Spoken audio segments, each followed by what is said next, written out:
Hey guys, tonight we begin with the lives of Egyptian concubines, women who shared a king's bed, waited years for a glance, and learned how to flirt and avoid poison at the same time. So before you get comfortable, take a moment to like the video and subscribe, but only if you genuinely enjoy what I do here, and let me know in the comments where you're tuning in from and what time it is.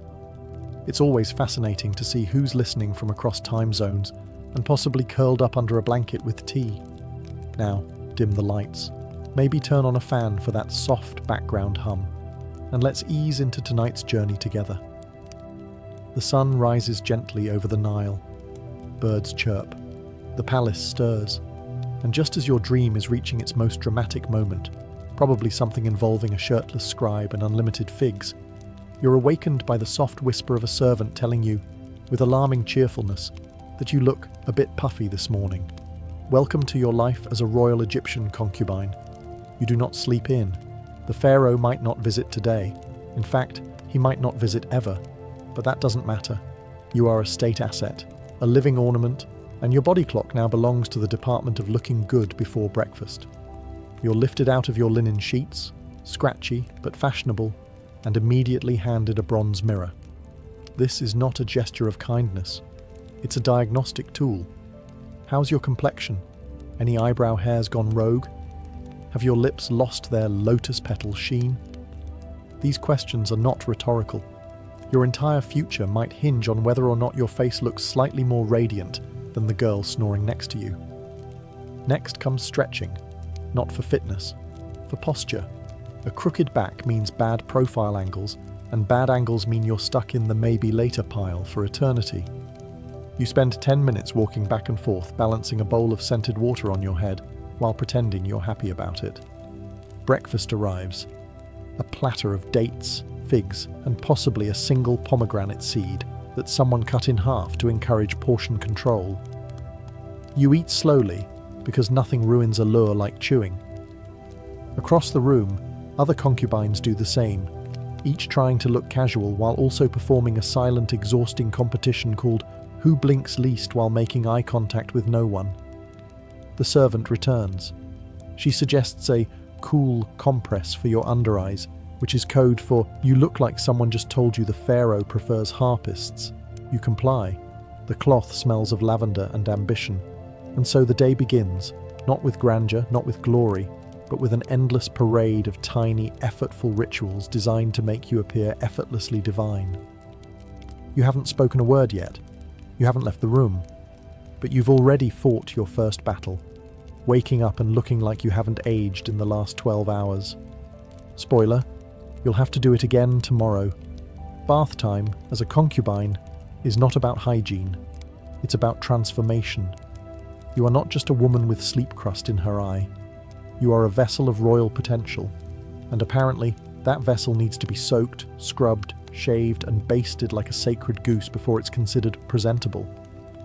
You're led to the bathing chamber, which smells like a perfumery collided with a citrus orchard. The water has been steeped with lotus petals, jasmine oil, and something labelled fragrance of divine intention. It's less of a bath and more of a scented baptism. You're not just rinsing, you're entering the morning's first performance. Two attendants approach with sponges that are both gentle and oddly judgmental. You're scrubbed with ground natron, a salty mineral powder that exfoliates dead skin, shame, and any remaining memories of village life. Every inch of you is polished like a ceremonial offering. Then comes the hair removal. Every strand below the eyebrows must vanish. Waxing, plucking, shaving, choose your torment. Body hair is seen as unsightly, unsanitary, and worst of all, common. You grit your teeth as the wax cloth is yanked and remind yourself, queens don't complain, they hiss politely. After that, oiling. Thick, rich almond oil is poured over you by someone who speaks only in compliments. You're massaged until your skin gleams and you slip slightly on the floor trying to stand. You've become a human candle. And now, the perfume. It's not spritzed, it's layered. First a musky base oil, then a citrus middle note, then a floral top. You smell like a deity, or a fruit basket attending a wedding. This scent will cling to you all day. which is the goal. If you pass by the pharaoh and he sneezes, that's not allergies. It's a tactical victory. Finally, you're handed a clean linen shift, semi-transparent naturally, and gently reminded to sit upright for the next hour so the oils can settle with grace. Translation: don't ruin the shine. You are now clean. Not because you were dirty, but because expectation demands it. You've completed your ritual.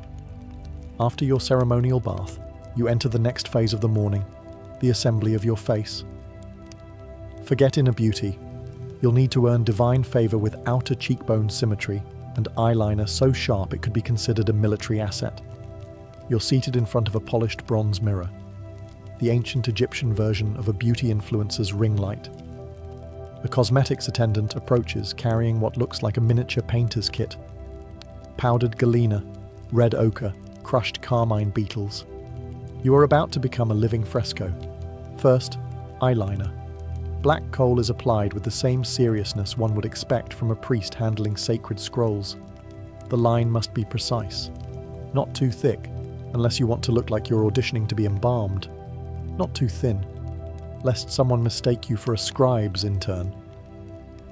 It's a delicate balance between mystery and menace. You're told to hold still, which is helpful advice if you weren't currently being poked in the eyeball with a reed stick. One tear and the whole thing smudges. Then you'll look weary, and weary women don't get summoned by pharaohs. They get reassigned to linen folding duty. Next comes the lip colour. Red ochre mixed with animal fat, because nothing says romance like beetle paste chapstick. Your lips must look plump yet humble, which is apparently a real instruction. You try not to overthink it. Then, blush. A light dusting across the cheeks to imply youthful vitality, even though you haven't had a proper night's sleep since the last flood season. High-status fatigue must be masked. You are not allowed to look tired, only pensive. A slave girl steps forward with an eyebrow comb carved from ivory. Eyebrows are shaped to reflect dignity, fertility, and possibly political allegiance. No one's quite sure anymore. You nod in approval as if you understand the eyebrow hierarchy. Last comes perfume, again, this time applied behind your ears and on your wrists, because that's where the pharaoh might someday make casual contact, assuming he's bored enough to drop by. You're now beautiful, polished, and possibly flammable. You glance at yourself in the mirror. You look like someone who belongs in a tomb mural, offering lotus flowers to a god. All you need now is a god who's hiring. Once you've been bathed, buffed, oiled, shaved, painted, perfumed, and told you're glowing but not as much as yesterday, it's time for breakfast. The harem dining hall isn't exactly a bustling mess hall. It's more like a fashion runway where everyone sits down. Dozens of women gather, dressed in semi-sheer linen that whispers, approachable but ambitious. They glide toward their low tables with the precision of a crocodile stalking a heron, silent, slow, and absolutely sizing each other up. Your meal is elegantly minimal. A small plate of honeyed dates, 2 figs, and a dab of yogurt. Not enough to feed hunger, but just enough to maintain cheekbone structure. You eat gracefully, with 3 fingers only, because apparently forks are still 1,000 years in the future, and gluttony is for widows and scribes. And this is where the passive aggression begins. "Oh, your coal is so bold today," someone coos from across the table, smiling with every tooth except her eyes. You thank her politely while mentally noting that her eyeliner is crooked and her earlobes are uneven. A younger concubine, accidentally, sits beside you, then loudly mentions how she was up all night, practicing harp in case the pharaoh was feeling musical. Translation: she thinks tonight might be her night. You smile, chew slowly, and let a single fig seed sit dramatically on your lip, like a statement of war. Conversations swirl around you. Gossip about who cried in the baths, who borrowed whose perfume without asking, who was seen leaving the astrologer's quarters looking hopeful. Everyone's pretending to be unbothered. No one actually is. You make sure not to eat too fast. Women who finish quickly are greedy, and women who don't eat at all are trying too hard. You strike the middle ground, casual elegance with a side of strategic chewing. Servants refill cups of palm wine, but only a splash. Too much, and someone might tell the wrong story to the right person. Breakfast ends with a ceremonial brushing of teeth using a chewed twig and a bit of natron. You smile into your bronze mirror and think, one more meal survived. One more war disguised as brunch. After breakfast, you'd think it might be time to relax, maybe take a nap, maybe do something productive. But no, you are now entering the most exhausting phase of your day, visibly existing in an aesthetically pleasing manner. This is not rest. This is performance art. You're assigned to the relaxation gallery, which sounds lovely until you realize it's a curated space designed for two things: looking gorgeous and being seen looking gorgeous. You and 24 other concubines lounge on embroidered cushions, arranged to maximize profile angles and minimize shadows. There's no slouching.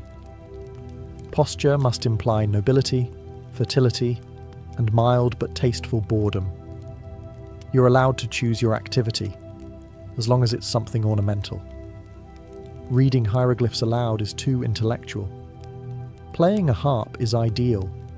Smelling flowers while gazing wistfully at a palm tree is encouraged. Anything that gives off divine but available. If you're exceptionally brave, you might practice accidental elegance, like letting your sandal fall off while stretching, or sighing thoughtfully, as if pondering the mysteries of love, politics, or your non-existent pension plan. These are carefully rehearsed microdramas, designed to be noticed without appearing to want to be noticed. Some of the newer girls try too hard. They strike poses that scream, "Pharaoh, pick me," with the subtlety of a temple gong. These efforts are met with polite applause and immediate whispers. You, however, are experienced. You know the trick isn't to look like you're trying. The trick is to look like you're being effortlessly ethereal while calculating exactly how much effort it's taking. Every once in a while, a scribe or messenger walks by. You pretend not to notice. You shift ever so slightly into better light. You are a statue pretending to breathe, a lotus in linen. And if by chance word reaches the pharaoh that the third girl on the left had an air of mystique today, then congratulations, your decorative effort has paid off. You've officially spent 2 hours doing nothing, beautifully. And in this palace, that's not laziness, that's strategy. After you've elegantly existed for an hour or two, posture on point, gaze misty and mysterious, it's time for the educational portion of your day. Don't get too excited. This is not the kind of education that ends in degrees or job offers. This is concubine school, where the curriculum consists of being interesting enough to hold the pharaoh's attention for 6 minutes, without giving him any dangerous ideas about women being clever. You file into a sunlit chamber where instructors await, draped in scholarly linen and armed with wax tablets. Today's lessons: harp tuning, poetry recitation, and how to tilt your head thoughtfully while discussing dreams. Music is the most respected skill. A concubine who can pluck a harp string just right can practically rearrange court hierarchies. You're taught traditional love songs, all of which include lines like, "My heart blooms like the papyrus reed," and "Your eyes are more intoxicating than date wine." You're encouraged to mean it, or at least to fake it with appropriate shoulder movement. Poetry follows, not writing it, heavens no. That's for old men with back problems. You recite it, softly, with emotional restraint. You practice saying things like, "The moon weeps for my longing," without giggling, even though everyone knows the moon is too busy controlling tides to care about your relationship status. Sometimes a priest teaches you a few basic hieroglyphs. Not too many. Just enough to write, "Pharaoh is radiant like Ra," or "I dreamed of lotus blossoms." Anything more complex risks sounding like you have opinions. You're also drilled in mythology, specifically how to compare the pharaoh to various gods without getting the pantheon wrong.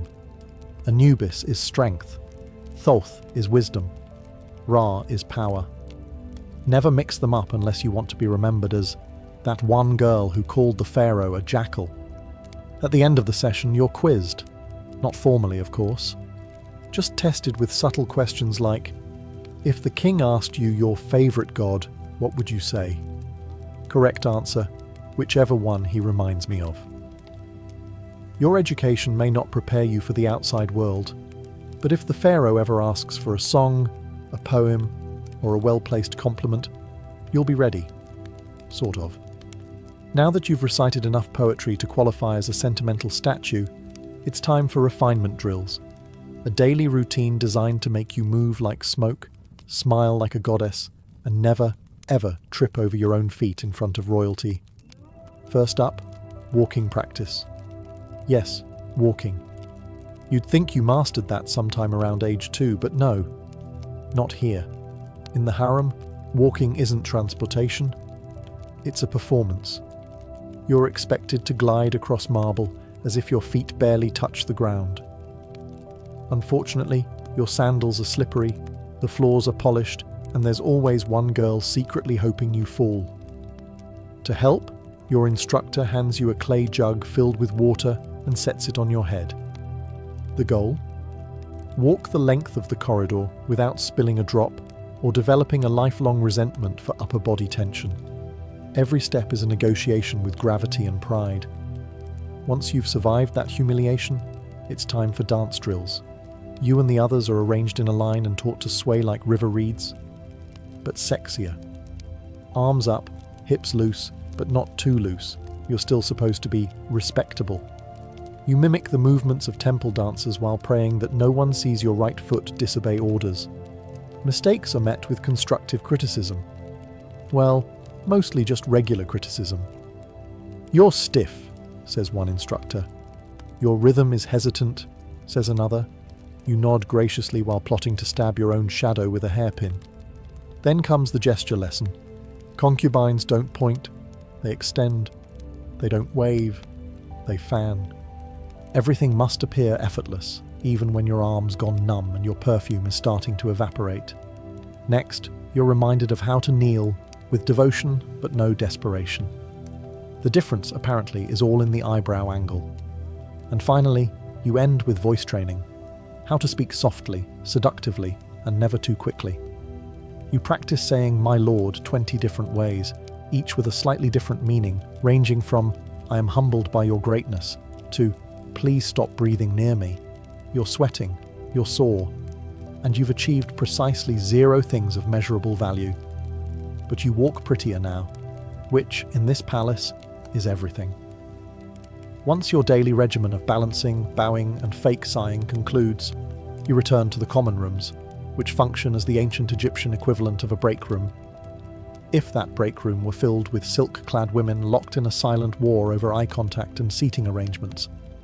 And here, gossip isn't just a hobby, it's a life skill. In fact, it's arguably the most useful survival tool in the Concubine toolkit. Some girls get ahead by dancing, others by smiling. But the truly dangerous ones, they know everything, and more importantly, who else doesn't? You sit near a group of women threading beads. The conversation starts innocently enough. Something about which servant accidentally dropped a fruit bowl in front of the scribe.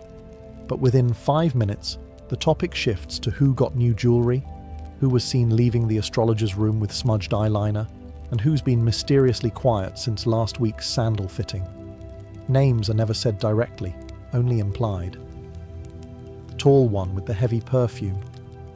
You know, the girl who always looks like she's about to sneeze. Everyone nods. Everyone knows. The senior concubines don't talk much. They listen. Because real gossip isn't just juicy, it's currency. If you know the pharaoh prefers honeyed wine to date wine, that's leverage. If you know which priest his mother doesn't trust, that's insurance. You contribute carefully. Say too little, and you're irrelevant. Say too much, and suddenly you've accidentally offended Bastet, and find yourself demoted to folding ceremonial napkins. Some of the more experienced women even keep coded wax tablets. Not diaries, mind you, but tactical observation logs. A spreadsheet of betrayal, envy, and who coughed during the harp solo. And of course there's the double gossip. When someone tells you a secret about someone who already told you that same secret. That's when things get interesting. That's when you start playing palace chess. You never gossip directly about the pharaoh. That's suicide.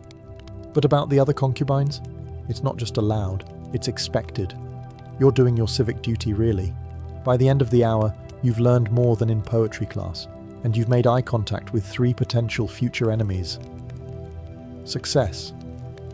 After your morning of posturing, powdering, and palace espionage, it's time to settle in for the highlight of every concubine's day. The long, suspenseful wait to maybe, possibly, be summoned by the pharaoh. Now, let's be clear, he probably won't come. He's likely busy inspecting irrigation plans, overseeing construction projects, or listening to court musicians with names like Henu the Flatulent. But that doesn't matter, because you still have to act like he might. You're led to the waiting chamber, a gilded room filled with cushions, incense, and women sitting in the same 3 poses. Serene but alluring, restful yet radiant, and desperately pretending not to care. You pick a spot near the window so the natural light hits your cheekbones just right. Not that you've practiced this or anything. A servant enters. All heads subtly turn. Is she here to summon someone? No. She's refilling the fruit bowl. Still, a moment of electric tension passes as you wonder if your grape placement was regal enough. You shift positions every 15 minutes. Not to get comfortable. Comfort is forbidden. But to keep your limbs from going numb in the event you're summoned and expected to glide like moonlight. You also practice looking surprised but grateful, in case your name is actually spoken aloud. Some girls hum softly. Others read love poems they wrote themselves, which is both tragic and brave. One girl is quietly plucking at her lute like she's serenading fate itself. You sip wine, pretend not to judge her, and mentally edit her lyrics for better rhyme. Hours pass. A breeze stirs the linen curtains. Somewhere down the corridor, a sandal slaps against stone. Everyone freezes. Then, silence. False alarm. Someone was just heading to the latrine. You exhale politely. Inside, your soul does a small scream. Eventually, a servant does appear and calls someone else's name. There's a ripple of forced enthusiasm. You smile as if thrilled for her. She floats past, smug and barefoot, smelling like victory and rose oil. You're left with your thoughts, your carefully posed limbs, and the lingering smell of disappointment. He didn't visit today, but he might tomorrow. And so you stay, beautiful, poised, and hopelessly prepared for a man who probably doesn't remember what you sound like. If the pharaoh's harem were a garden, it wouldn't be one of those peaceful lotus ponds poets write about. No, it's more like a perfectly trimmed hedge maze filled with smiling tigers. Every concubine here is sweet, perfumed, and actively plotting. You quickly learn that power here doesn't come from beauty alone. Everyone's beautiful. That's the entry fee. What actually counts? Alliances, influence, and the ability to say, "You look radiant," while thinking, "I hope your eyeliner melts." Some girls form tight little cliques, usually centered around whoever had a confirmed evening audience last week. These groups are part gossip club, part spy network, and part human chess game. Joining one is like marrying into a noble house. You gain protection, status, and lifelong suspicion. Then there are the floaters, like you. The quiet observers. The ones who smile at everyone and trust no one. You listen more than you speak. You compliment more than you confess. And you always pretend you didn't hear what you definitely heard. Smiling is your most used tool. There's the polite smile, the supportive smile, the passive-aggressive smile, and the "thank you for that completely unnecessary comment" smile. You rotate between them like a seasoned diplomat. Some of the senior concubines have mastered what's known as the invisible war, where no insults are ever spoken, but entire careers are ruined through praise that's just a little too specific. Of course she was chosen. The pharaoh always liked women who looked maternal. Occasionally, a new girl tries to be sincere. She opens up, shares her past, asks for advice. This usually ends with her being emotionally flattened by breakfast the next morning. Lesson learned. You discover that maintaining neutral alliances is an art form. Compliment one girl too often and you're her servant. Compliment two and you're a traitor. Compliment none and you're distant. Best to compliment the cat, honestly. And through it all, you smile. Because smiling hides worry. Smiling buys time. Smiling convinces everyone, including yourself, that you're still in the game, even if you're just another piece being moved. Nothing changes the mood of the harem like the sudden arrival of the great royal wife, a title that means, you may all be lovely, but I'm the one whose jewellery gets its own chariot. She doesn't visit often. Frankly, she doesn't have to. Her presence lingers like myrrh and suppressed ambition. But when she does walk in, the room goes from polite rivalry to absolute emotional lockdown in 3 seconds. You don't hear her coming. You feel her, like an approaching sandstorm in silk. Conversation evaporates. Figs stop mid-air. Everyone suddenly remembers to cross their ankles, adjust their posture, and pretend to be fascinated by the nearest houseplant. And then she appears. She's older than most of you, which in concubine terms means she's seen a lot. She walks like someone who's been walking past nervous girls in expensive linen for the past 20 years. Her kohl is darker, her headdress taller. Her smile? A study in regal threat management. She makes slow, deliberate eye contact with each of you. No words, just that faint, amused expression that says, I know which of you thinks you're clever. I also know which of you cried in the bath last week. She doesn't need to raise her voice. When she speaks, it's usually something terrifyingly vague like, I do hope the younger women are behaving with wisdom. No names, no accusations, just enough suggestion to cause a small emotional collapse in 3 corners of the room. You offer your most respectful smile, the one you save for women who could have you reassigned to weaving duty without blinking. She nods slightly. Success. You are, for today, beneath notice, which is a win. Some girls try to impress her.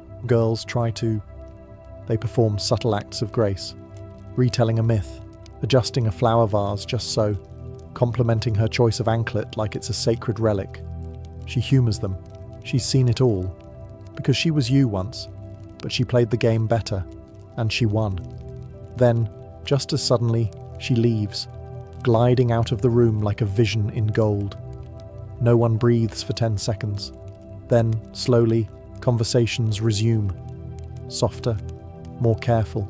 The Queen has walked in and reminded everyone what power really looks like.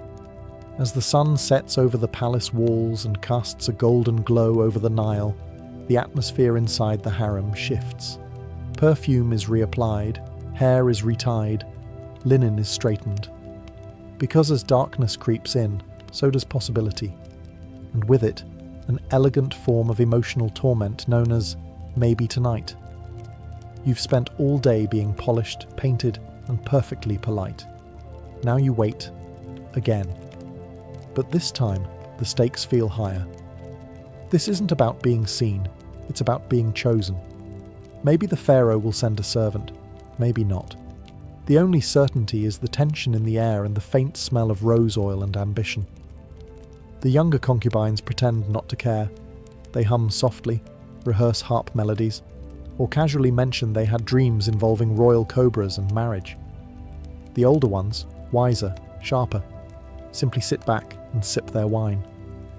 They've played this game too long to show their hand now. You, of course, do what all smart women do at dusk in ancient Egypt. You smile vaguely and try not to look like you're rehearsing your surprised but thrilled reaction in your head. The servant enters. Everyone goes still. She clears her throat. Names are never shouted. They're whispered, like sacred chants. If it's yours, you rise gracefully, as if the moment hadn't consumed your thoughts all day. If it's not, you keep your face pleasant and sip your wine like it doesn't suddenly taste like despair. Tonight, it's not your name. You nod, smile, and offer an encouraging look to the girl who was called, even as your own confidence quietly crawls under a cushion and weeps. But the show must go on. You remove your jewelry. You unpaint your face. You bathe. Again. Though this time it's more about washing off hope than sweat. You slip into your night linen and curl onto your mat, pretending you're grateful for the quiet. Above you, the moon hangs full and indifferent. Somewhere, music drifts from the upper chambers. You tell yourself maybe tomorrow, because that's what keeps you here. Not certainty, but the ritual of not knowing. And in this place, uncertainty is the most intoxicating drug of all. As the palace slips into silence and the oil lamps burn low, the harem enters its most secretive and absurd realm. Dream time, where ambitions bloom unchecked and reality politely excuses itself. You lie on your mat, eyes open, staring at the ceiling. The linen above you shifts in the breeze like a lazy ghost. Around you, other concubines murmur quietly, sharing the strange visions they've had lately. Walking on lotus petals, pharaohs with lion heads, birds that speak in riddles. It's all very poetic and only mildly insane. But here's the thing. In this palace, dreams matter. A well-timed dream can shift your standing more than all the perfume in Thebes. Interpret the right symbols, and suddenly you're not just a concubine. You're a vessel of divine wisdom. Misinterpret them, and you're the girl who claimed Ra wanted her to lead a poetry recital. You keep your own dream journal. It's a cracked papyrus scroll tucked under your mattress. You write things like, flooded courtyard, symbolic of emotional repression, or Pharaoh smiled at me, then turned into a fish. Less clear. If you ever find a priest who likes metaphors, this thing could catapult you into real influence, or at least better seating at breakfast. Sometimes dreams are shared strategically.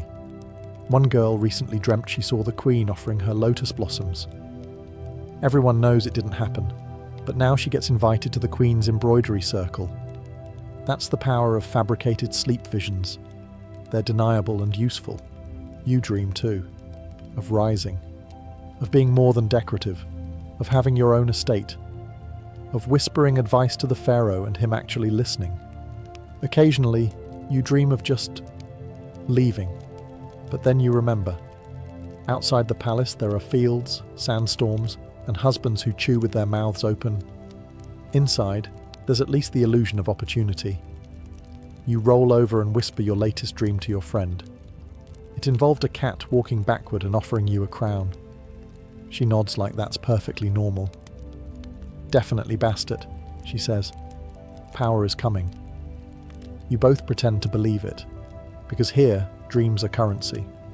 Papyrus is cheap, and hope, however delusional, is the only luxury that's free. By your 14th bath and 29th fig, you start wondering, what exactly is freedom? It's a word whispered sometimes, not often and never loudly, by the older concubines, usually after too much wine. They'll look off toward the distant hills and mutter things like, I remember when I could walk to the market alone, or once I picked my own hairstyle. And you'll nod respectfully while trying to picture a life where your biggest decision wasn't which incense blend to wear at dusk. On paper, you live in unimaginable luxury, silk, music, security, and meals that don't involve scraping dates off the ground. But in practice, you have fewer choices than a basket of lentils. Want to leave the palace? That's adorable. You belong to it now. You are technically not a prisoner. But try walking past those guards with your eyeliner slightly smudged and see how far you get. Want to marry? Only if the pharaoh forgets you exist long enough to permit it, which ironically feels less like rejection and more like parole. Want to raise your voice? Only if it's in a love song or a gentle prayer for the Nile to flood favorably. Your job is to be admired, not heard. Your opinions are as ornamental as your bracelets. Pretty, but strictly non-functional. And yet, within this well-stitched cage, some women do find a strange kind of freedom. Not physical freedom, of course, don't be silly. But emotional, political, social freedom. The ability to influence which poem is recited at court. To suggest a priest be consulted. To whisper something to the Queen's cousin that somehow changes the menu for a royal feast. It's not much, but it's something. You think about the village girl you used to be, chasing goats, sunburned, covered in dust. She was free in the can go outside sense, yes. But now, you're free in the knows how to manipulate 3 noble families without lifting a finger sense. Is that better? You're not sure. But you do know that freedom here is never given. It's performed, like everything else. And the better your performance, the less anyone questions whether you're free at all. One day you won't be here anymore. Maybe you'll be replaced by someone younger, with shinier hair and better loot skills. Maybe the pharaoh will lose interest entirely and take up falconry full time.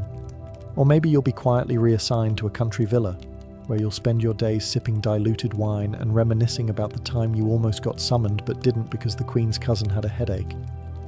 And then comes the real question, the one no one asks out loud. Will anyone remember you? You won't have a statue. Statues are for gods, generals, and men who invented new types of ploughs. Your name might appear in a court ledger somewhere. Line 34. Extra lotus oil for concubine. Name illegible. That's your grand historical footprint. The scribes won't write songs about you unless you die tragically young and poetically near a fountain.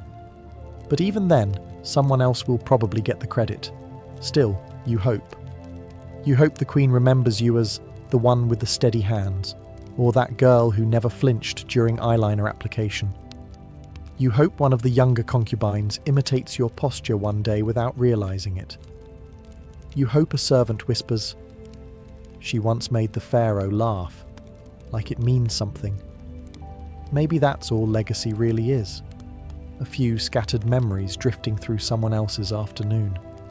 But on certain nights, especially the ones when the air smells like myrrh and the moonlight hits the courtyard just right, you let yourself imagine more. Maybe your name will end up in a forgotten scroll. Maybe a modern scholar will read it centuries later and wonder who you were. Maybe they'll mispronounce it, publish a theory, or turn you into an exhibit with poor lighting and a misspelled plaque. Still, it's something. Because you were here. You outlasted rivals. You mastered posture, deception, poetry, and staying silent in 5 languages. You turned obedience into performance and hope into strategy. You lived in a palace, even if it wasn't really yours. And in a world where most women never left the mud brick walls of their village, you became a whisper in the palace of kings. Maybe that's not immortality, but it's close enough. The feast is over. The music has faded. The nobles have loosened their belts and unfastened their shoes. But for the bride and groom, the most humiliating and crucial part of the day is just beginning. In medieval Europe, marriage wasn't sealed with a kiss. It was sealed with witnesses, sheets, and often a whole room of in-laws. The bedding ceremony, as it was called, was less a celebration of love and more a legal performance, one that turned the bedroom into a courtroom and the bed into the final contract. You see, in the medieval world, sex wasn't just personal, it was political. A noble family needed heirs, and heirs required proof. So after the wedding feast, the entire community, or at least the most nosy and powerful members, would accompany the newlyweds to their chambers. And they wouldn't stop at the door. They'd come in. If you were lucky, they might just remove your shoes, offer a toast, or sing a bawdy song before leaving you to it. If you were less fortunate, they might stick around long enough to see you naked, inspect the bedclothes, or cheer you on with mocking advice and drunken encouragement. Some families even required a bishop or midwife to inspect the bride beforehand, or the sheets afterward, for signs that the deed had been done. Why the intrusion? Because marriages weren't private unions, they were public contracts. A noblewoman's virginity was political capital. A nobleman's ability to consummate was a legal obligation. Without a consummation, the marriage could be annulled. And without witnesses, it was your word against the world's. It didn't matter if the bride was trembling, or the groom was drunk, or both were strangers to one another. What mattered was that someone saw, or claimed to see, the beginning of their conjugal union. And if they didn't, the marriage might not count. In this strange twilight between feast and consummation, the couple's private life began as public spectacle. Their first night together wasn't about intimacy or joy, it was about proof. And often that proof came with an audience. And that, dear viewer, was just the beginning of the ceremony. Once the final toast had been raised and the last course cleared, the newlyweds weren't given privacy. They were given an entourage. Servants, family members, priests, and even minstrels formed a procession to escort the couple to their marital bed. And this wasn't some quiet, respectful send-off. It was a raucous theatrical parade, often loud, occasionally lewd, and completely devoid of subtlety. The groom might be half-carried, half-dragged by his friends, already red in the face from too much wine, or dread. The bride, in contrast, was often pale, silent, and escorted by her female relatives, whose job it was to ensure she didn't bolt or faint. If she was a noblewoman, this was her debut as property. If she was a peasant, it was still a public performance of modesty and obedience. Either way, it was theatre, and everyone had a role to play. And the music? Oh yes, there was often music. Not sweet romantic violins, mind you. Drums, pipes, and the occasional crude song shouted in rhythm with each step. In France, they called it the charivari, a rowdy, mocking serenade meant to embarrass the couple and encourage a successful union. Think medieval hazing with a religious blessing. Upon reaching the bedchamber, the couple didn't simply step inside and close the door. Instead, they were ceremoniously undressed, often by relatives or attendants. The groom might be stripped down by his groomsmen, the bride gently, or not so gently, disrobed by her maids or matrons. Every layer removed wasn't just fabric, it was symbolic. Childhood gone, autonomy gone. Now, you belong to each other. More accurately, to the family alliance. In some regions, a priest or bishop gave a final blessing over the bed, as if holiness could somehow sterilize the awkwardness. In others, a cup of wine or spiced milk was passed between the couple, a last comfort before the main act. And the witnesses? They might not leave just yet. Some stayed behind the curtain, some stood near the door. A few particularly determined ones waited outside the room with ears pressed to the wood. In short, this was no gentle stroll to privacy. It was a forced march into adulthood, carried on a wave of cheers, songs, and uninvited eyes. And the worst part? The night had only just begun. If you were hoping the crowd would discreetly exit and let the couple awkwardly find their rhythm in peace, think again. In many medieval regions, the concept of privacy during a wedding night was practically non-existent. The entire point of the bedding ceremony was to prove consummation.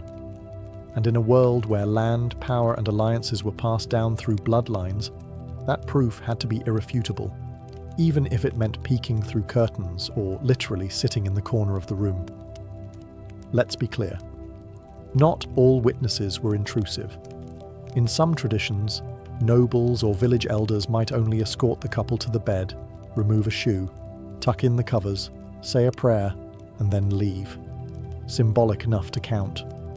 But in other cases, the situation took a turn from symbolic to straight-up voyeuristic.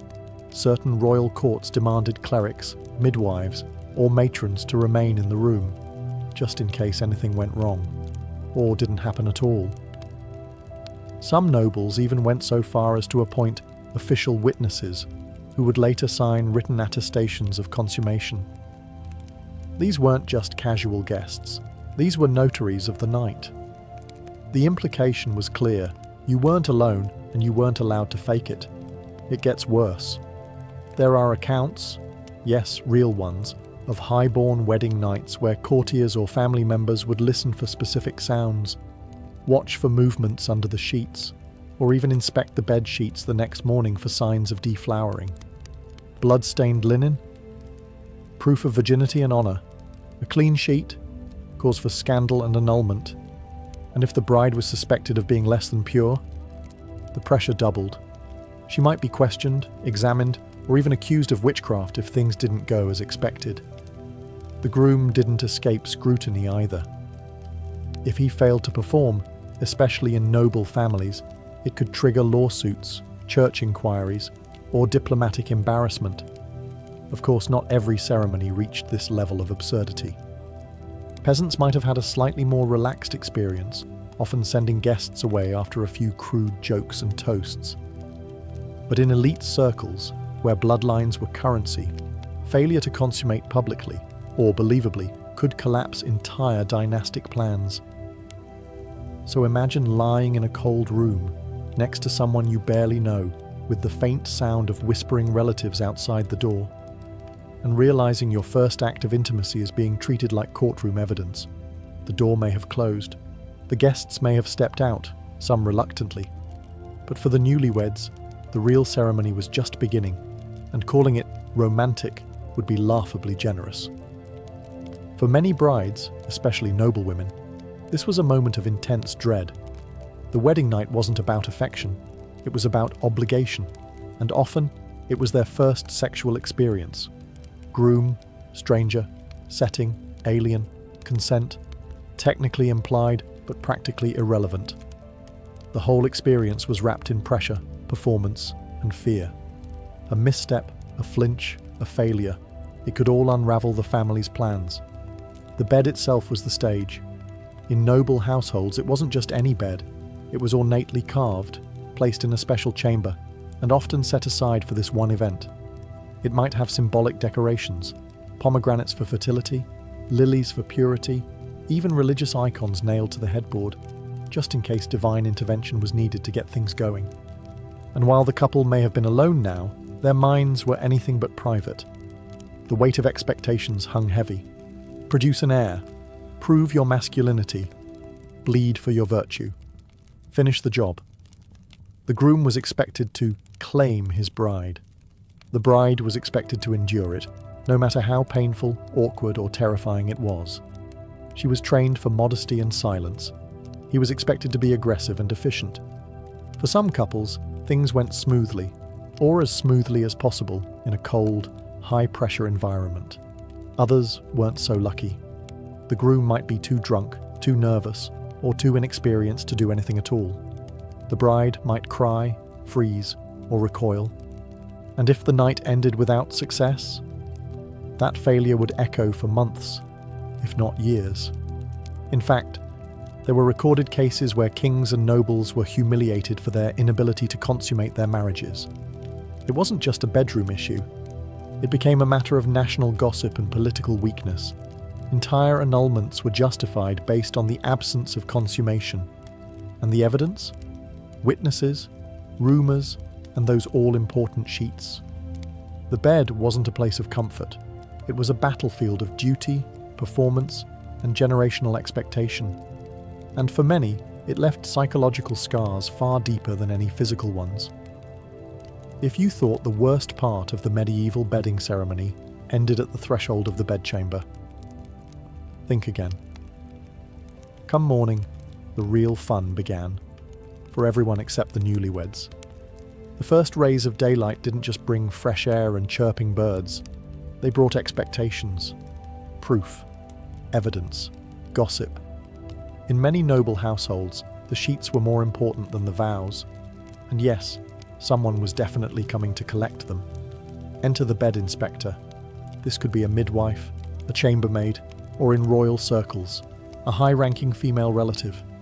Their job: to examine the sheets for blood, evidence that the bride had been a virgin and the marriage had been honourably consummated. Spot of red? Congratulations. No stain?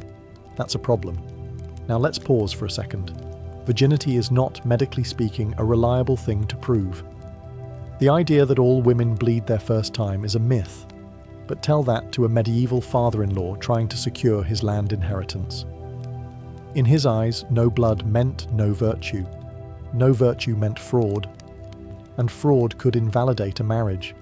So yes, failure to produce the right kind of sheet could trigger serious consequences.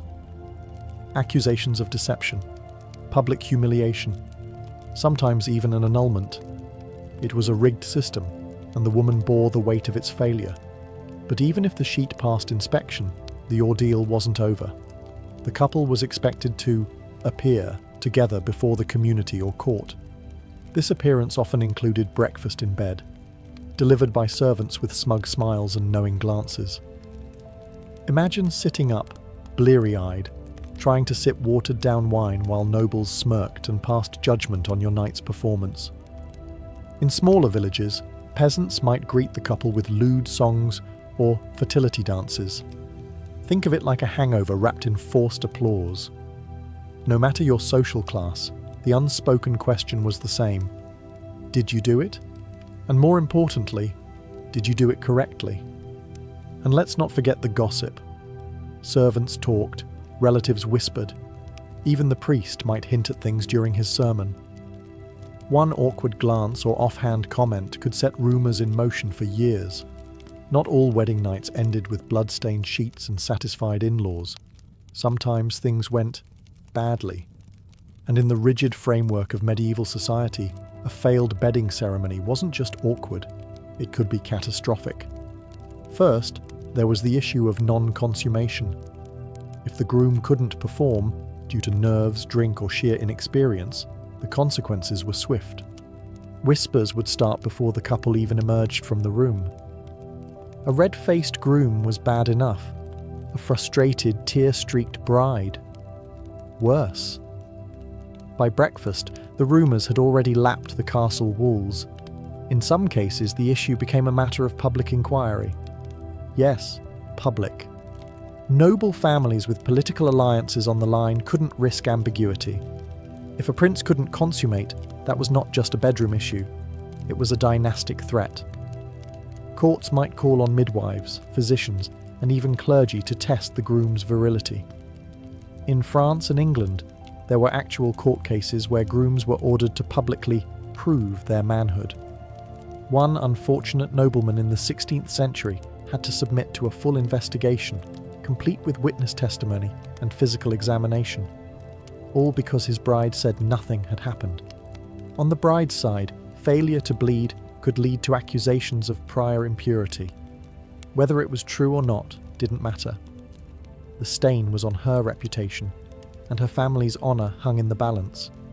Some desperate women resorted to faking the evidence, using animal blood or pricking their own fingers to stain the sheets. A risky tactic, but sometimes the only option. Then came the worst-case scenario: annulment. If the marriage wasn't consummated, the church could declare it invalid. That meant the dowry might be returned, alliances broken, and the woman labelled damaged goods. For noblewomen, this could spell exile to a convent. For commoners, it meant public shame and social demotion. And in rare but real cases, violence followed. An enraged groom, humiliated and desperate to defend his honour, might accuse his wife of witchcraft, deception, or adultery. Women were beaten, imprisoned, or worse, all because of a failed expectation. What began as a ceremony of union could thus end in separation, scandal, or even punishment. The bedding ceremony was never just about sex. It was a public trial of bodies and reputations. And when the trial failed, it left wreckage behind. While the general concept of the bedding ceremony appeared across much of medieval Europe, the way it played out varied wildly from region to region. Each culture added its own flavour, some just awkward, others downright bizarre. In Scandinavia, for instance, the ceremony often involved the bride being carried, sometimes upside down, across the threshold of the bedchamber, symbolising her transition from maidenhood to marriage. In more rural traditions, the groom's friends might try to sabotage the consummation by playing pranks, singing loudly, or even locking him out of the room as a joke. Brotherhood had its limits, apparently. In Germany, it wasn't uncommon for the bedding to involve an actual bed race. Yes, a bed, with wheels, dragged through the village with the newlyweds on it while neighbours banged pots and pans in celebration, or mockery. The more noise, the better. It was believed to ward off evil spirits and subtlety. In Ireland, a more symbolic practice took place. While the bedding was still expected, the public part often stopped at the chamber door. but older women of the village might hover nearby, ready to offer fertility charms, advice, or, less comfortingly, a critique of the bride's childbearing hips. Meanwhile, in France, the bedding was more of a legal spectacle. In royal courts, the bride and groom might sign documents in bed, with clergy present to sanctify the act. And in particularly dramatic ceremonies, nobles would pull the bed curtains shut with a flourish, as if drawing the curtain on a play. Which, in many ways, it was. Spain, on the other hand, leaned heavily into Catholic symbolism. A crucifix might be placed above the bed, with prayers recited before any physical act occurred.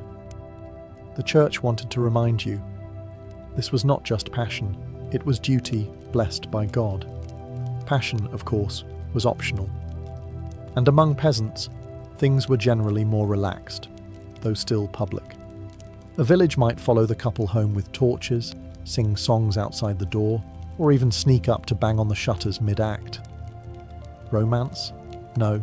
Communal entertainment? Absolutely. No matter where you were, one thing was consistent. The bedding ceremony was never just for the couple. It was for the family, the village, the church, and the law. The sheets might have varied, the songs might have changed, but the awkwardness? That was universal. As strange and structured as the medieval bedding ceremony was, it existed in a world full of contradictions. It was sacred and crude, formal and farcical, deadly serious yet oddly comedic. And among all the rules, rituals and superstitions, there existed an entire undercurrent of unspoken behaviours, things everyone knew, but no one ever said aloud. For instance, everyone knew the groom might be terrified. Sure, masculinity was prized, but not every young man came to the bedchamber with confidence or experience. If he failed to rise to the occasion, it was quietly blamed on nerves, or too much wine, or even sorcery. Wives were told to be patient, or discreet, or both. The bride, on the other hand, was expected to be silent, modest, and still. But behind closed doors, she might weep, plead, or simply freeze. These were taboo topics, never spoken about during morning gossip or courtly banter, but well known to mothers, nurses, and the older women tasked with preparing her. And then there was the humour. Because of course there was humour. The medieval world wasn't always grim and grey. It had room for mockery and mischief. The bedding ceremony was ripe for it. Drunken friends might swap the groom's nightshirt for a woman's robe. A chamber pot might be hidden beneath the covers. In some regions, guests tied bells to the bed, so everyone would know exactly when the deed was done. It was crude, yes, but also a release valve for a ritual so tense it could snap. Even priests sometimes got in on the joke, offering blessings with the thinnest of veils over double meanings. A line like, "May this union bear fruit in due season," wasn't always said with a straight face. Then there were the unspoken strategies. A nervous groom might rehearse with a prostitute weeks before the wedding night. A terrified bride might receive secret herbs to calm her nerves, or dull the pain. Midwives had entire toolkits of tips, from scented oils to gentle distractions. These things weren't written into law, but they passed down through generations like whispered recipes. In short, the bedding ceremony wasn't just a rigid ritual. It was a chaotic dance of pageantry, pressure, and pretense. Beneath the surface of formality lived fear, humour, empathy, and a desperate hope that someone, anyone, had done this before. The bedding ceremony may seem barbaric by modern standards, but for centuries, it was a foundational ritual, etched into the very fabric of marriage, law, and social identity. One night, one bed, one performance that could determine a woman's worth, a man's pride, and a family's future. Even after the Middle Ages gave way to more refined societies, traces of the tradition lingered. In the Renaissance courts of Europe, the public bedding became more symbolic, but it didn't disappear. In some royal weddings, kings and queens were still tucked into bed by bishops and noblewomen, with witnesses watching as candles were blown out. a theatrical wink to an old custom, but the implications remained. In rural villages, especially in Eastern Europe, variations of the ceremony persisted well into the 19th century. The sheets were still inspected, songs were still sung, and the couple still performed under the collective gaze of their communities. Privacy, it seemed, was a luxury not afforded to those expected to produce heirs or obey tradition. The church, too, helped preserve the ceremony's legacy. Canon law insisted that consummation sealed a marriage, not just the vows. In some cases, couples who had exchanged words but not bodies were still considered not truly married in the eyes of God. A quiet union in a forest? Invalid. A public bedding, confirmed by testimony? Rock solid. What's perhaps most striking is how many of these ideas still echo today, albeit in subtler forms. The obsession with virginity, the pressure for newlyweds to have a perfect honeymoon night, the expectation that a couple's love must be proved physically, immediately, and preferably photogenically. The medieval bedding ceremony may be gone, but its ghost lingers in wedding night anxieties and societal judgments about sex and marriage. For the medieval couple, that night was more than a ritual. It was a trial by fire, a shared trauma, a moment they would never forget, no matter how their marriage unfolded afterward. Some bonded through the absurdity, others were scarred by the pressure, but all of them, noble or peasant, ready or terrified, were dragged through a night that wasn't about romance, but about ritual, performance, and survival. And so the bed stood, not as a place of love, but as a stage. And history watched. If you lived in medieval Europe and had a toothache, you were already in trouble, because in this world dental care didn't exist, not in any form we'd recognize. Your teeth were on their own. No toothbrush, no toothpaste, no floss, no idea what bacteria was. The mouth was just another hole in your face, and if something went wrong in there, you dealt with it the same way you dealt with every other kind of pain, by gritting your teeth and praying to Saint Apollonia, the patron saint of dental agony. The average medieval diet didn't help. Bread was coarse and often mixed with ground-up bits of stone from poorly milled flour. Meat was common but rarely fresh, and vegetables were boiled into oblivion. Sugar wasn't yet the enemy. It was barely even on the scene in most parts of Europe, but decay still came fast. By your mid-20s, your smile likely resembled a haunted graveyard, crooked, yellow, and missing several key residents. If you developed a cavity, it wouldn't be cleaned. It would fester. The pain would start as a dull ache, then become sharp and constant. Infection could swell your jaw, cloud your thinking, and in the worst cases, kill you. Yes, kill you. Dental abscesses could become fatal when the infection spread into the bloodstream or the brain. But nobody understood that back then. If you died, people assumed it was divine punishment, not bacteria eating you alive from the inside. To soothe the pain, you might be offered a poultice of mashed herbs. If you had a little money, perhaps a honey and vinegar rinse, sweet, acidic, and completely ineffective. You might even be told to hold a hot poker near your cheek to draw out the evil humours. At best, these were distractions. At worst, they made the infection worse.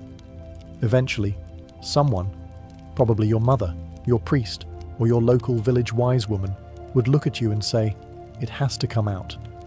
And that was the medieval solution to nearly every dental problem. Extraction, not repair, not healing. Just pull it and pray. And that's where things got interesting. Because in the absence of real dentists, the job of yanking your rotten molars fell to people whose qualifications were, let's say, flexible. In the medieval world, if you wanted a tooth pulled, your options were limited, and none of them came with a license. You didn't go to a dentist.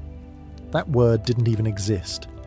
Instead, you walked into the shop of the local barber surgeon, a man who might give you a haircut, lance a boil, amputate your leg, and rip out your molar, all before lunch. Barber surgeons were the working-class doctors of the day. They weren't university educated, they didn't study anatomy with monks or debate Galenic theory in Latin. They learned on the job, often apprenticing under other barbers who taught them two essential things: how to sharpen blades and how to keep a person alive long enough to charge them afterward. Tooth extractions were considered minor surgery, something messy, painful, and beneath the dignity of university-trained physicians. So barbers took over. Their tools were basic but terrifying: iron forceps, long-handled pliers, curved hooks, and in some cases, their bare fingers. None of them were sanitized. If you were lucky, the tools were wiped on a rag between patients. If you weren't, they were still sticky with someone else's blood. There was no anesthesia. A barber surgeon might offer you a stiff drink, a leather strap to bite down on, or a prayer. You sat in a chair, or just stood still, and hoped your nerves held. Some barbers worked quickly, yanking the offending tooth in one brutal motion. Others needed several tries. If the tooth broke off mid-pull, they'd dig out the roots with a hooked instrument. This, unsurprisingly, caused screaming, flailing, and fainting. But barber surgeons weren't just butchers. Many took pride in their craft. Some became so well known for their dental work that they travelled from village to village like rock stars of oral misery. They'd set up in market squares with signs advertising their skills. A popular technique was to display recently extracted teeth on a string or nail them to the post, proof of experience if not hygiene. Did the patients complain? Rarely, because in the medieval mind, the pain of a rotten tooth was worse than anything a man with pliers could do. And besides, if your barber botched the job, there wasn't exactly a dental malpractice board to file a complaint with. Not every medieval person waited for their teeth to rot out before doing something about it. There were attempts, strange, gritty, often questionable attempts, at keeping the mouth clean. And the centerpiece of medieval oral care? Tooth powder. Forget your sleek tube of minty toothpaste. Medieval tooth powder came in little ceramic jars or pouches made of linen. The recipes varied wildly depending on region, wealth, and how desperate you were, but common ingredients included crushed bones, burnt bread crusts, powdered herbs, and ashes.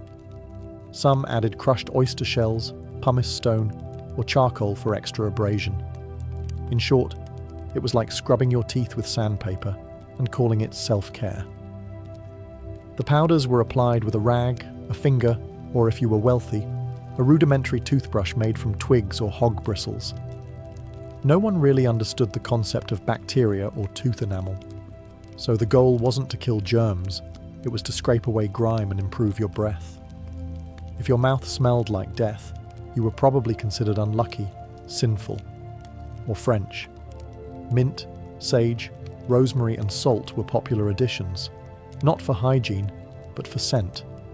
They masked the odour of decay and made it slightly more pleasant to be in kissing distance. The upper class might import exotic spices like cinnamon or clove, crushed and mixed into their powders. For peasants, old soot and bone dust would do. Then there was honey. Yes, honey. Some medical texts actually recommended filling cavities with it, based on the logic that honey was naturally antimicrobial, which it is, but also sticky and packed with sugar.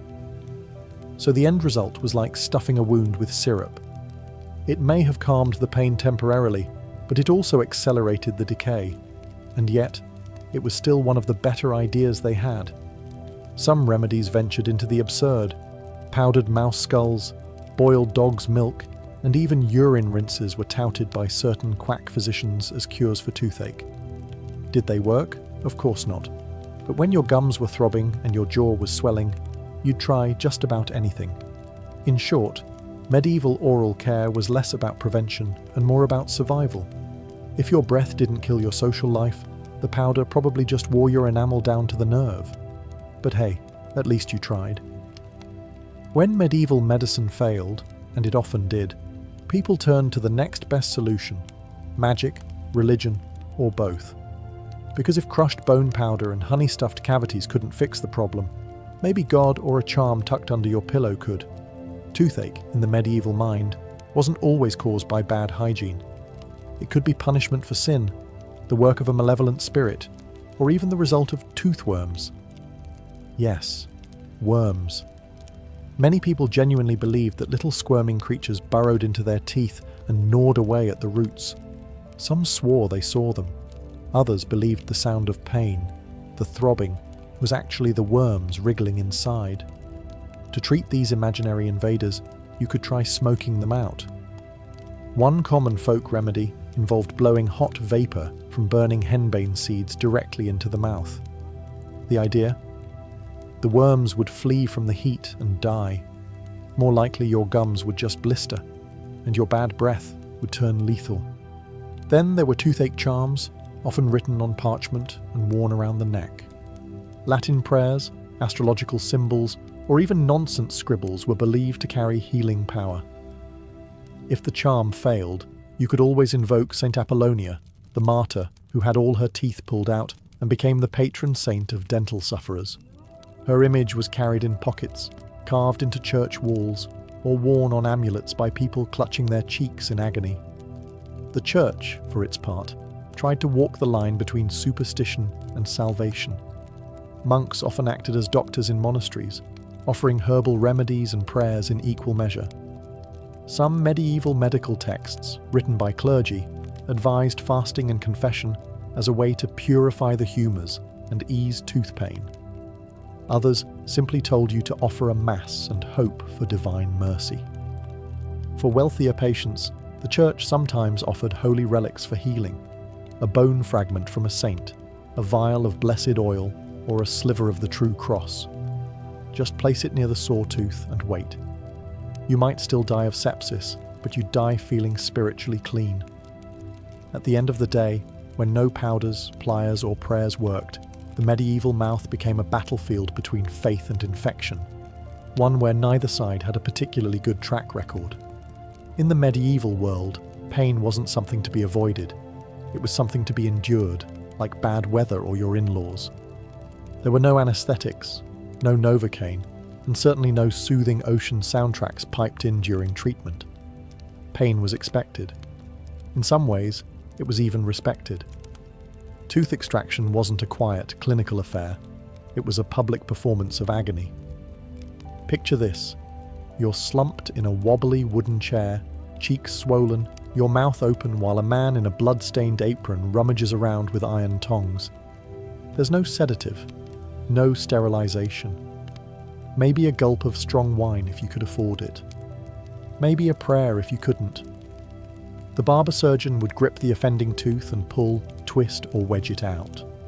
If it broke, which it often did, they'd keep digging.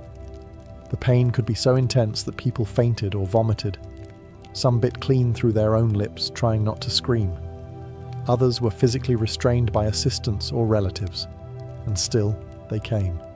Because as bad as the procedure was, the pain of a rotting tooth was worse. Some barber surgeons took pride in minimizing suffering. They worked fast, confidently, like medieval cowboys of the jaw. Others were just winging it.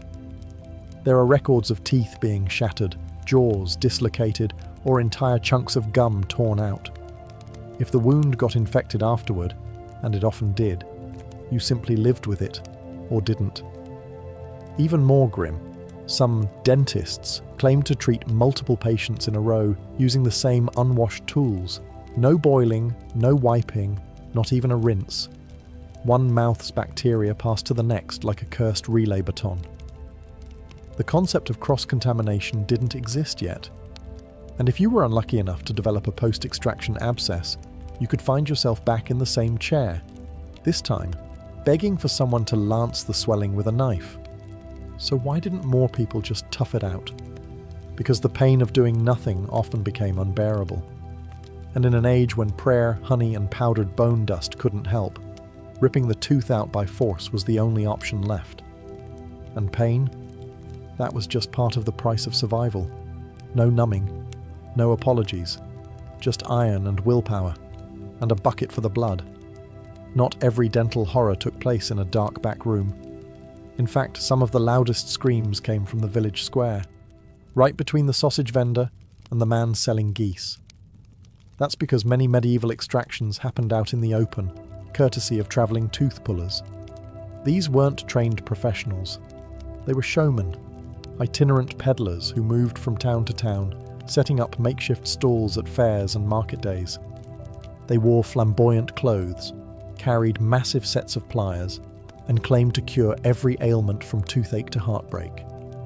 Some even had fake credentials, scrolls in Latin no one could read, or blessed instruments covered in fake gold leaf. Their strategy was simple: attract a crowd, create a spectacle, and yank some teeth. They'd start with a loud pitch, boasting of their miracle cures and gentle hands. Sometimes they used a planted assistant, someone who pretended to have a toothache and was cured on the spot. The crowd, eager for free entertainment and mildly sadistic fun, would cheer, jeer, and egg on the next victim. The puller would call for a volunteer, usually someone in real pain, and the performance began.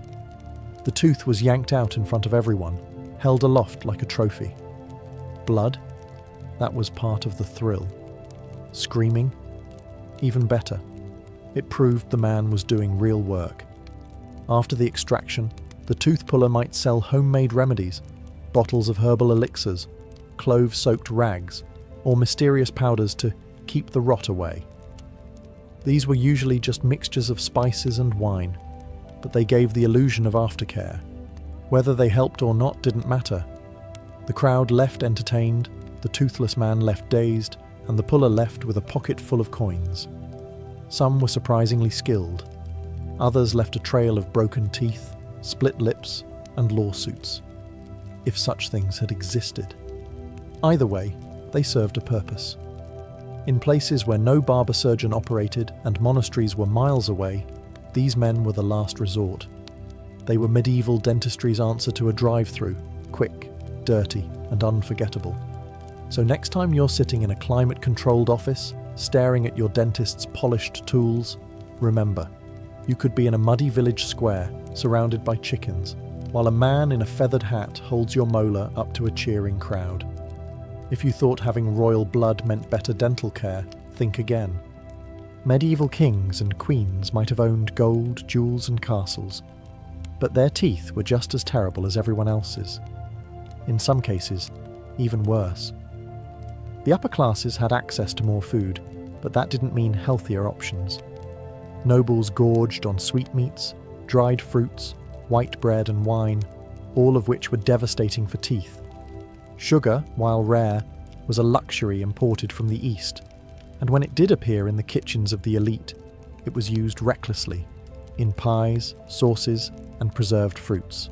The result? Rot, cavities, and breath that could slay dragons. Historical records suggest that many royal figures suffered from severe dental problems. King Henry VI reportedly had loose and blackened teeth. Catherine de' Medici was known to have decayed teeth and chronic halitosis, likely from years of clove-stuffed chewing. And if you were a noble woman, good luck. Beauty standards demanded a pale face, tiny waist, and a closed mouth, because a smile might reveal the truth. Your mouth was a disaster. What did aristocrats do about it?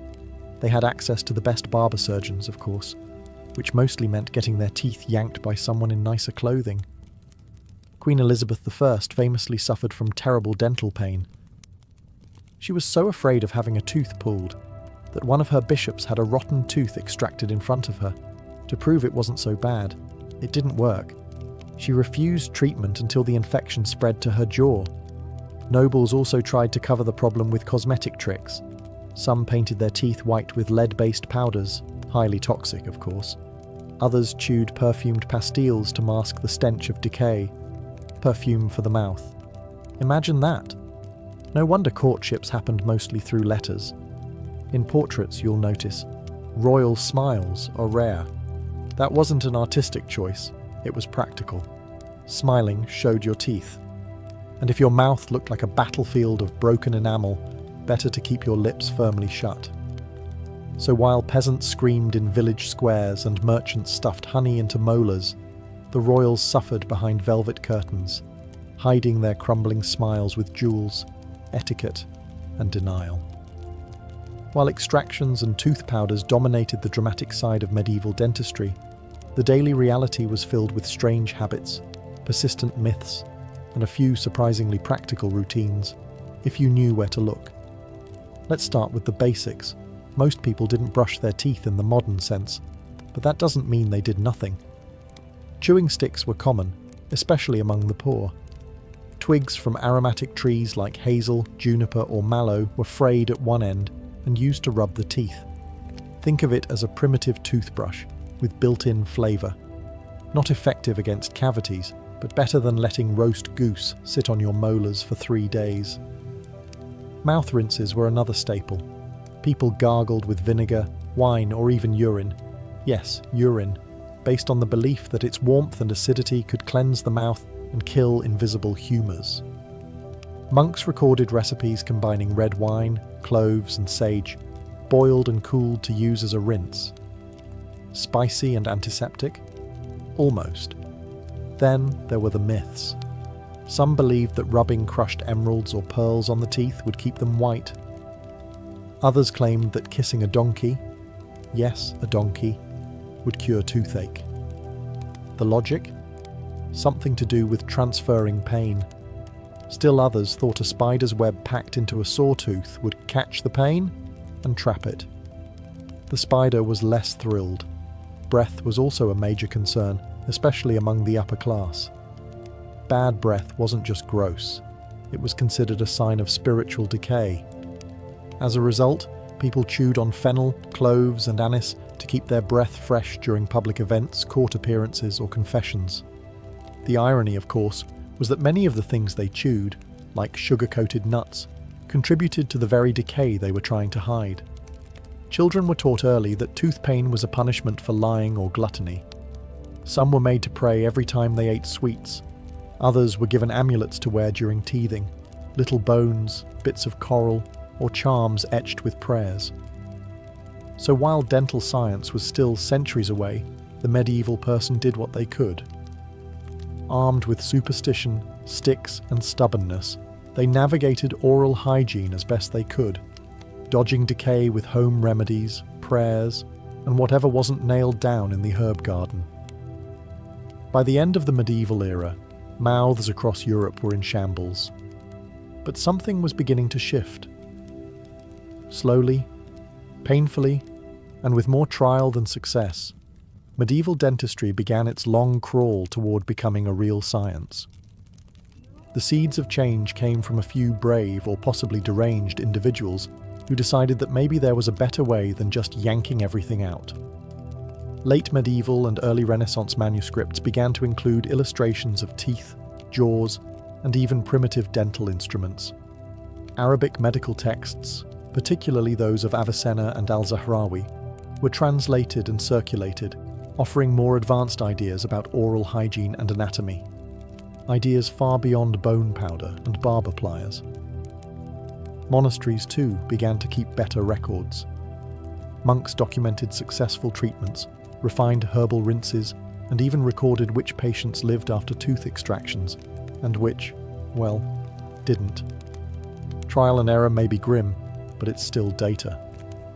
By the 14th and 15th centuries, the barber surgeons were beginning to separate.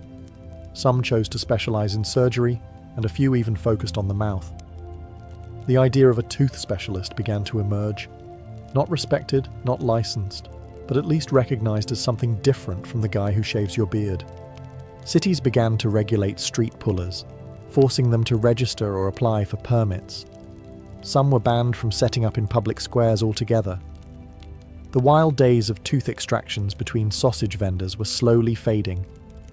Emphasis shifted from spectacle to sanitation, though sanitation still mostly meant washing your hands in wine and hoping for the best.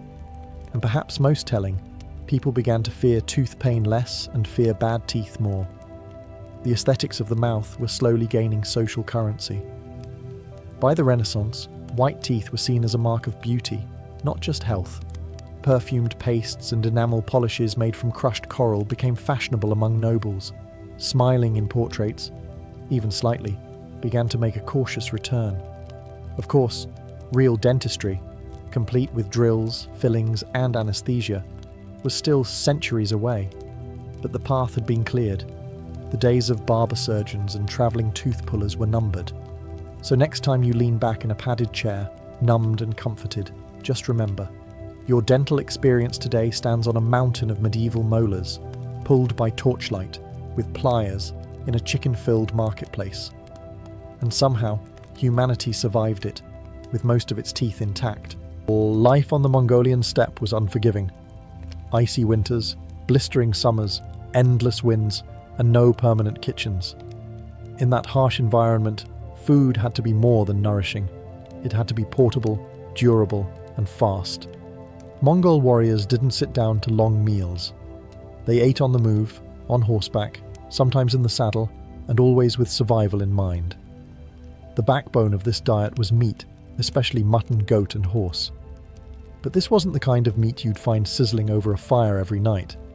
Most of it was air-dried, often in long, thin strips. Known as borts, this dried meat was a marvel of efficiency. It shriveled into leathery slivers that weighed almost nothing, could last for months, and could be rehydrated in boiling water for a hot meal anywhere, whether on campaign or in the middle of nowhere. Horses weren't just ridden, they were consumed. A wounded or old horse was never wasted. Horse meat was considered warming and nourishing, ideal for the cold, dry climate. But more importantly, horses were mobile pantries.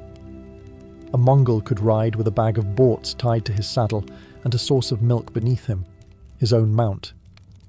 That milk, of course, became airag, the fermented mare's milk that was both a drink and a cultural icon. It was sour, fizzy, slightly alcoholic, and deeply tied to Mongol identity. A warrior could milk his horse, ferment the liquid in a leather bag hanging from the saddle, and drink it within a day or two. No bottles, no brewing vats, just steppe ingenuity. Grains and vegetables were rare in the open plains. The nomadic Mongols didn't farm, they herded, so bread, greens and fruits weren't part of the daily routine. Instead, they relied on animal fat, meat, milk, cheese and yogurt to survive. Even blood was consumed in emergencies, drawn from a horse's neck with a small cut, then sealed, keeping both horse and rider alive on the move. This wasn't a cuisine built for pleasure, it was built for conquest. Compact, rugged, high-calorie, and mobile, just like the warriors who ate it. And it fueled one of the largest empires the world has ever seen. If there was one drink that defined the Mongol spirit, both literally and figuratively, it was airag. Also known in some regions as kumis, this fizzy fermented mare's milk wasn't just a beverage. It was a symbol of identity, strength, hospitality, and sometimes survival. To make airag, Mongols milked their mares, yes, female horses, up to 6 times a day during the summer months. This milk was then poured into a leather sack, usually made from animal skin, and hung from the yurt's doorway or saddle. It wasn't left alone.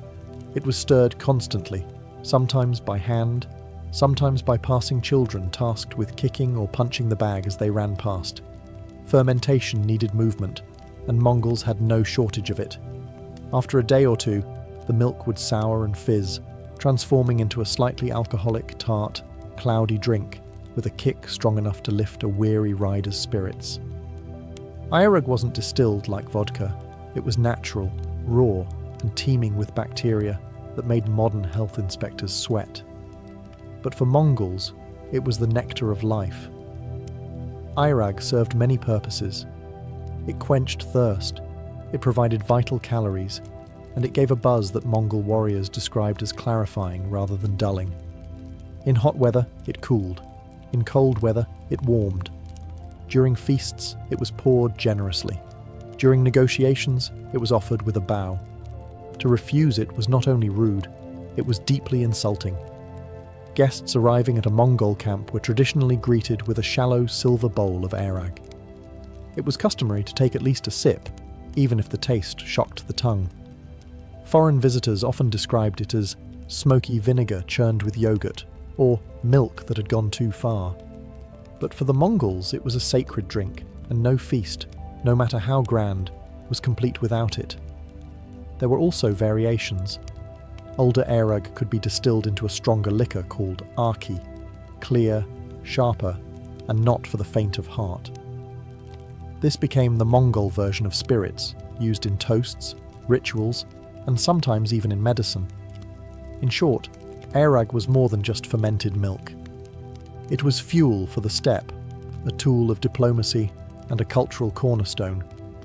To understand Mongol food is to taste airag, sour, wild, and unforgettable.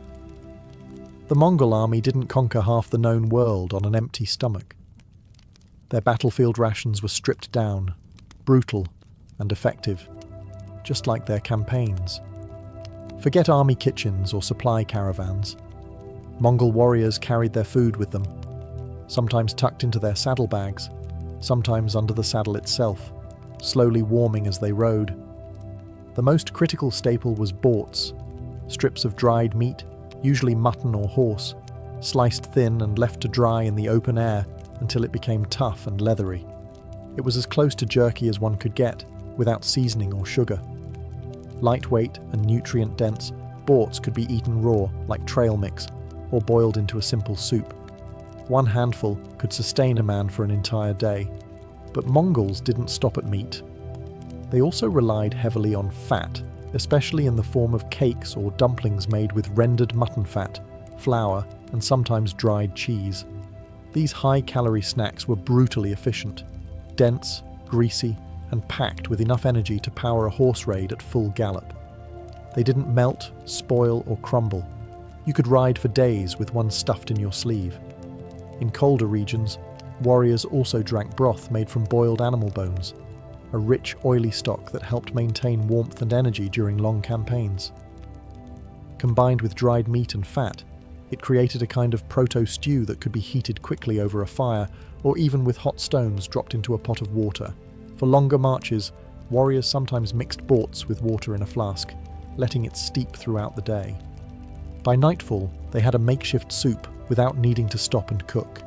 It wasn't delicious, but it worked. In emergency situations, Mongol soldiers had a gruesome fallback. They would cut a vein in their horse's neck, drink the blood, and seal the wound. The horse lived, the rider lived, and the campaign moved on. There were no fancy sauces, no spices, no courses. Mongol warrior food wasn't meant to be enjoyed. It was meant to keep you alive while galloping across thousands of miles of terrain. And it did that job with brutal, minimalist precision. When Mongols weren't raiding distant cities or galloping across the steppe, they actually did settle down, at least temporarily. And when they did, cooking shifted from saddlebag improvisation to a more stable, if still minimalist, domestic setup inside the gyr, the traditional Mongol yurt. A gyr wasn't just a home, it was a movable fortress of felt and wood, designed to withstand the screaming winds of the steppe. Inside, space was sacredly organized. The door always faced south. The fire burned in the center, and the cooking happened right above it. The kitchen, such as it was, consisted of a metal tripod, a few cast iron pots, and a supply of wood, dried dung, or animal fat for fuel. Mongol women typically handled food preparation. They didn't follow recipes, they followed survival. The most common method of cooking was boiling. Meat was chopped into chunks, fat was tossed in liberally, and everything was left to simmer in a rich broth. There were no spices, just the flavors of the meat, fat, and sometimes fermented milk products. Salt was a precious commodity and used sparingly, if at all. One beloved dish was boudog, a specialty made by stuffing a deboned marmot or goat with hot stones, sealing it tight, and letting it cook from the inside out. The process was primitive, but the result was tender, juicy meat infused with smoky flavor. It was messy, theatrical, and undeniably Mongol. In colder months, milk was transformed into curds, yogurt, and cheese. These were either eaten fresh or dried into hard discs that could last for months. Dried curds, called arul, were so tough they could crack a tooth, but they were nutritious, and kids gnawed on them like candy. Gyr meals were communal, often eaten by hand, with everyone seated on the floor. Meat was passed around, broth was slurped directly from bowls, and fingers were licked clean. Cleanliness was pragmatic. Knives were wiped on sleeves and leftovers were tossed to the dogs, or reused in the next meal. Despite its simplicity, the Jia kitchen was the heart of Mongol domestic life. It was where survival met routine, where the day's hunt became dinner, and where a nomadic family could, for a moment, feel rooted, even if the land beneath them was always shifting. For the average Mongol, food was fuel. But at the court of the Khans, food became politics, prestige, and power. The same warriors who lived off dried mutton and fermented milk on the steppe transformed into patrons of grand, multicultural banquets when seated under the silk canopies of imperial courts. At the height of the Mongol Empire, especially during the reign of Kublai Khan, the kitchen went from campfire to culinary theatre. The empire had expanded from Hungary to Korea, and so had its pantry. Cooks were imported from Persia, China, India, and beyond, each bringing their regional flavours, methods, and ingredients to the imperial table. A Mongol court feast was a stunning contrast to the harshness of life on the steppe. There were roasted lambs, whole spit-roasted birds, and stuffed pastries filled with seasoned meats. Chinese cooks prepared delicate dumplings and rice dishes. Persian chefs offered rich stews, dates, nuts, and flatbreads perfumed with saffron. Indian spices occasionally made an appearance: fennel, cumin, and pepper, brought by traders along the Silk Road. Drinks flowed freely, especially arag, of course, but also wine from the Caucasus, rice liquors from China, and stronger distilled spirits known as arki. Gold and silver goblets passed from hand to hand while entertainers performed: singers, acrobats, even trained animals. The centerpiece of many banquets was a tower of cooked meat, sometimes sculpted into elaborate shapes: dragons, warriors, or horses. It was a display of both abundance and imperial power. To feed this well meant you could conquer anything. Yet even amid the extravagance, Mongol culinary values remained. Meat was king, dairy was sacred, and waste was frowned upon. Slabs of mutton still showed up beside delicacies. Bowls of broth were offered before and after the feast, symbolizing the humble origins of the nomads, now sitting on silk cushions. What made Mongol court feasts unique wasn't just the volume of food, it was the fusion. The empire's reach turned its kitchen into a diplomatic buffet, a showcase of diversity held together by the unshakable stomach of a people raised on boiled fat and fermented milk. To dine with a Khan wasn't just to eat, it was to taste the empire itself. In the Mongol Empire, food wasn't just nourishment or even celebration, it was a diplomatic weapon. A bowl of broth or a shared cup of fermented mare's milk could be more powerful than any treaty scroll. To sit and eat with a Mongol leader was not simply hospitality, it was recognition, a ritual of loyalty, and a test of mutual respect. Steppe diplomacy began with food.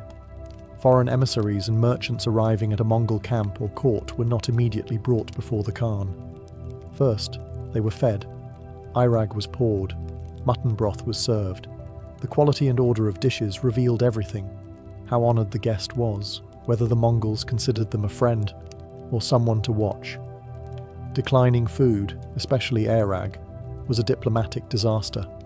Refusing to drink with the Mongols signalled distrust or superiority. Worse yet, it could imply disgust. To insult a nomad's food was to insult their identity. More than one negotiation ended prematurely because a delegate from some European court refused to sip the sour, bubbling drink of the steppe.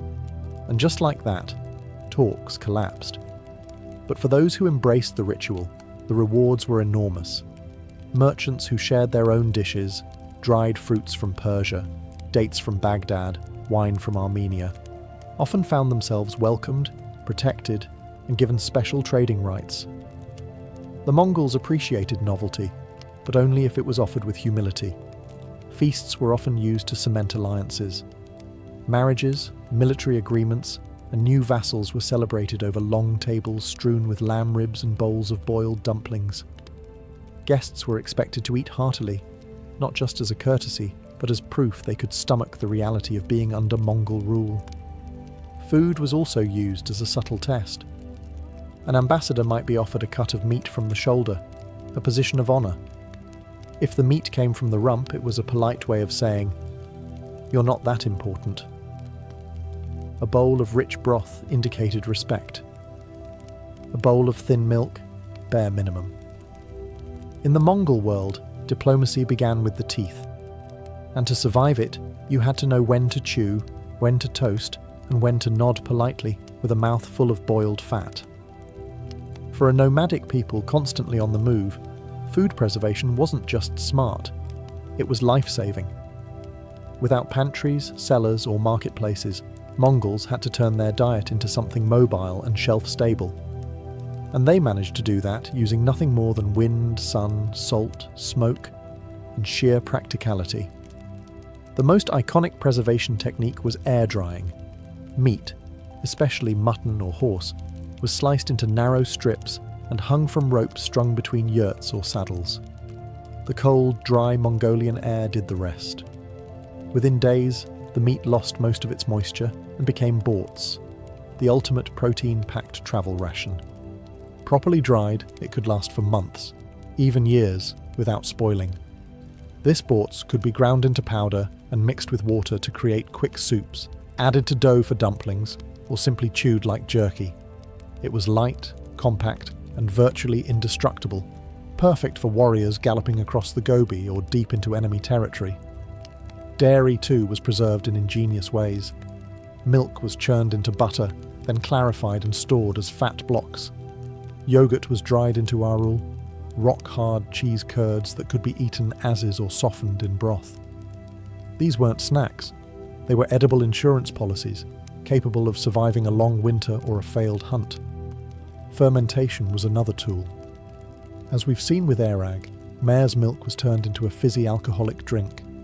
But cow, goat and sheep milk were also fermented into yogurt and sour creams, then stored in skin bags or pots. These products were acidic, resistant to spoilage, and added valuable probiotics, though the Mongols didn't know that part. They just knew it worked. Salt curing and smoking were used when possible, especially in areas closer to rivers or forests.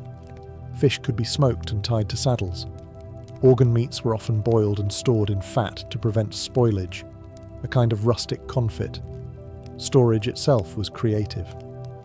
Mongols used leather bags, felt-wrapped bundles, and even the hollowed-out stomachs of animals to carry food. Saddlebags doubled as both transport and kitchen cabinet. There were no clay jars, no glass containers, just whatever you could strap to a horse and forget about until your next meal. In short, Mongols mastered the art of making food last without ever stopping. It wasn't fancy, but it kept them fed, fierce, and forever mobile. For the Mongols, food wasn't just fuel or pleasure. It was bound by ritual, superstition, and social code. What you ate, how you ate it, and who you shared it with said everything about your place in the world. And certain foods, they were not to be taken lightly. Mongol spiritual beliefs, rooted in Tengrism, the ancient steppe religion, shaped their relationship with food. Animals weren't just meat on legs, they were sacred life-givers. Every part of the animal had a purpose, and wasting food was not only wasteful, it was spiritually dangerous. Blood, for instance, was both life-giving and taboo. Though horse blood might be drunk in emergencies, the spilling of blood in a domestic setting, especially indoors, was considered deeply impure. Meat was ideally butchered outside, with great care, and shared among the group to ensure balance and respect.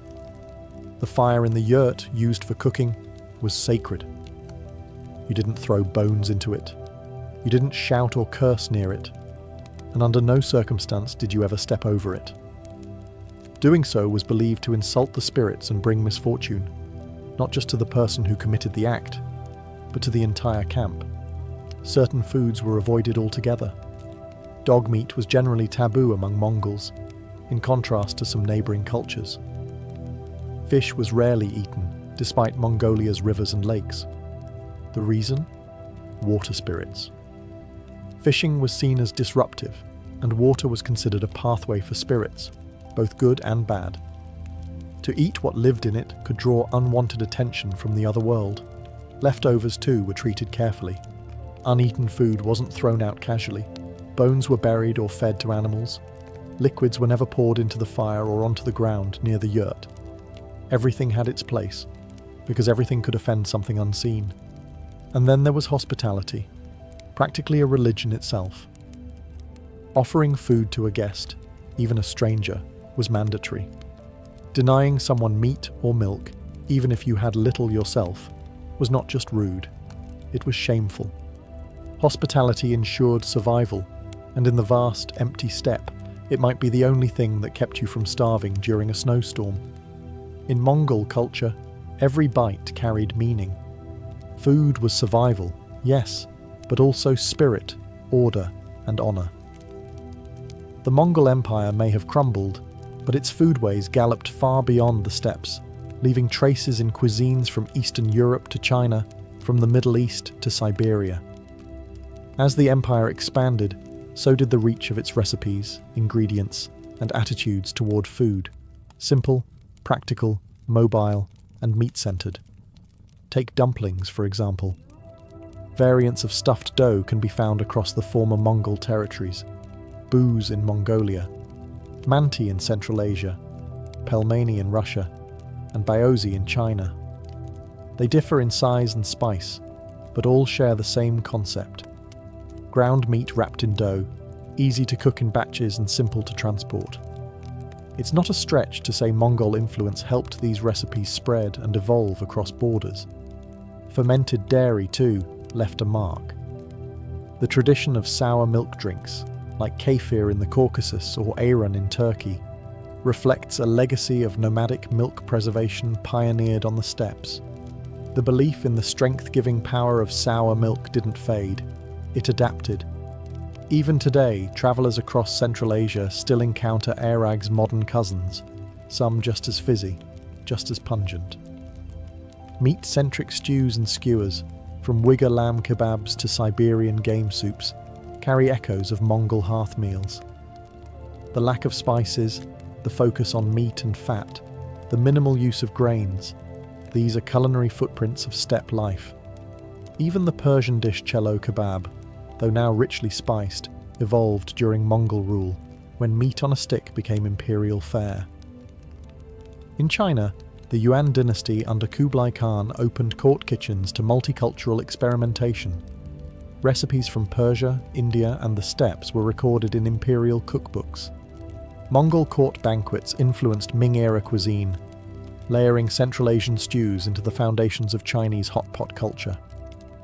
But perhaps the strongest legacy is the attitude that food is power. The Mongols taught the world that what you feed your warriors, your guests, and even your enemies can shape politics and empires. They proved that a man could live off borts and fermented milk, and still conquer kingdoms. Today, the food of the Mongol Empire survives in echoes, in the tang of yogurt, the stretch of dumpling dough, the sizzle of lamb over coals. You just have to know where to look, and be brave enough to take a bite.